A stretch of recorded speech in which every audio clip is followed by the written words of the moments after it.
Thank you, Rishi, and it really helps to come in the end because I can, benefit from what everybody had said. But we are really late bloomers, so we are not as privileged as some of the other, esteemed panel members that you have seen.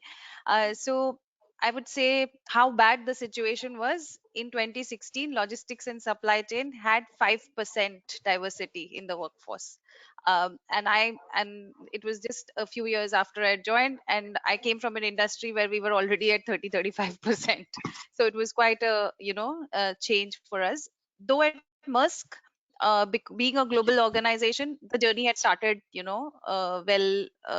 before this time, and so we were slightly, but we were always double or triple of what the industry was. But it was still very contained if you compare it to the other industries. It was in specific jobs, and some of you mentioned, if you are stereotyping, some jobs are good for women and some are not. So just to give you an example, in the warehousing, right, when we started we had no women. Then they said, okay, maybe in customer service and maybe in surveying we can we can get a couple of them. And but traditionally our industry has been stereotyped as a traditional industry for men, okay, and not something which is befitting a woman. So the mindset, our journey is, we have kind of progressed a lot. We are at 27% diversity for our industry. Maybe that is a great benchmark, but that's not where we'd like to stop, right? So the journey is quite the path ahead is also quite daunting. And it's been a journey of the mindset change, right? From the manager saying that I cannot have a woman in warehouse to I can have it for 2 3 jobs, to now saying, okay, can I now try a all woman warehouse because they're really doing well, and let's try this out. So I really like what Hari mentioned, right? You adopt 20 women, or you adopt a few of these practices and then take it for a few years, right? So he said 20 for 20, which I really liked. Um, and and that's how the progression will have to be. And of course the biggest challenge is the unconscious bias, like some of you mentioned, right? So we've been doing a lot of enabling policies and um, uh, practices that we've brought in, but the biggest one is around unconscious bias. And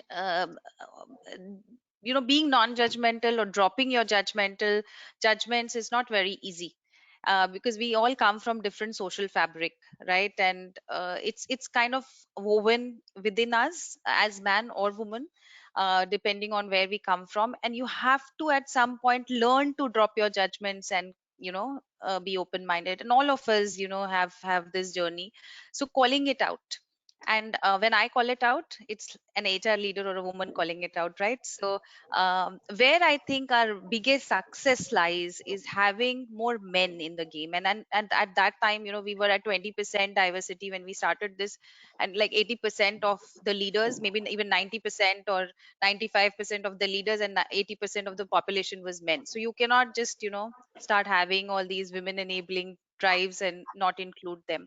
So the male ally was our biggest win, and I've seen that they have been able to accelerate the progress a lot. So now our industry is at, I think, 2020 it is 15%, we are at 27%. In some countries like Sri Lanka, we've been able to reach close to 40%.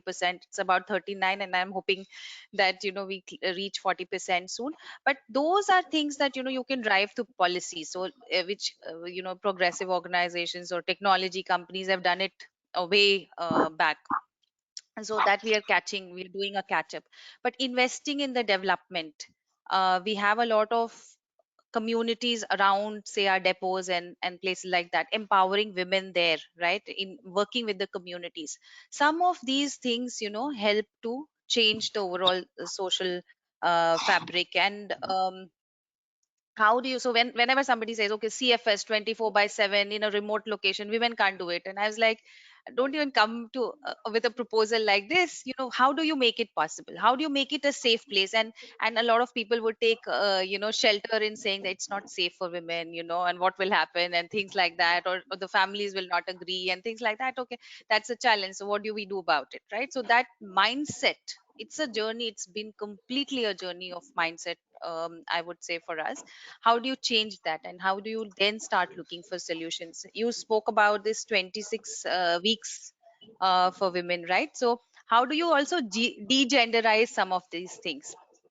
Now, like childcare, for us, when 26 weeks for women was announced, I was actually on maternity. I went on TV. I was on one of the channels, and I spoke about this. Why is there no paternity leave? Because there's a nuclear family, there's a small baby, the husband is going, then it's still the woman's responsibility to do it, right? So while we are better than US, and I had my first baby there. So I was fortunate when I had the second baby, though it was still before 6 months. But when I look at Europe, they have a full 1 year that is given to parents, and you can choose how much the husband wants to take, how much the wife or the partner wants to take, not even that, right? So that kind of balance, how do we get that? So that degenerization is what we are now focusing on. Most of our policies, we are making it equal for men and women. So if there's a childcare facility that is available, it's not just like daycare for women, but it's also for men. So involving both sides is very important. Then the other thing that Upasna mentioned, right, on your son saying manpower, right? And I have a 13-year-old, and they don't say she or he most of the times. If you notice, their language is very inclusive. They say they. The first time she said it, I was like, how many kids are coming? And she said only one, but I don't know what is her preference, what is the preference that he or she has, so I call it they.